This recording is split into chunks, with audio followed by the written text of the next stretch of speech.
Shlippi Muhammad Mangal is a citizen of nowhere. Like many other people living in Musa colony in Karachi, she is an ethnic Bengali. Families like hers have lived here for generations, but most members of the Bangladeshi community don't have identification cards. That means they are not recognized as citizens, even if, like Shlippi's parents, they lived in Karachi before the creation of Bangladesh in 1971. My parents got married here. My father died here. And my mother and her 4 brothers, all of their ID cards are blocked. Without an ID, they're denied basic rights and services. They can't vote and can't go to public schools. They face harassment from police and have no right to formal work. They are turned away from hospitals and clinics and can't even get COVID-19 vaccinations.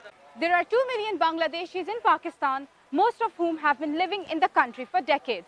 In 2018, Imran Khan pledged that Bangladeshis born on Pakistan's soil will be granted national identification cards if he was elected Prime Minister. 3 years later, this policy has yet to be realized.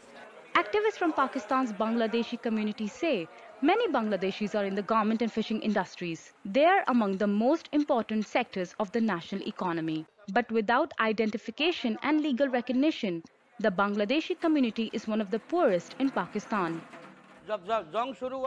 When the Indo-Pakistan War started in 1971, these people were living in the same houses they are living in today. We did not migrate to Bangladesh back then due to the war. We are Bengalis, but not from Bangladesh. We are Pakistani Bengalis. Previous governments and major political parties throughout Pakistan's history have mostly ignored the community. I say that there are a lot of false promises of the political parties with them.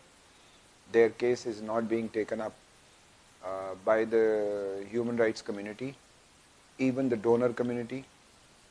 Then I will say that their human rights are not being looked after.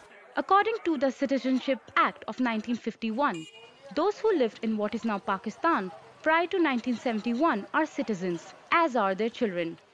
Shlippi and other ethnic Bangladeshis like her realize that by law they have the right to identification cards. And without them, the lack of work opportunities, healthcare and education are the only kind of inheritance they have to pass along from one generation to the next. Hajra Mariam, TRT World, Karachi.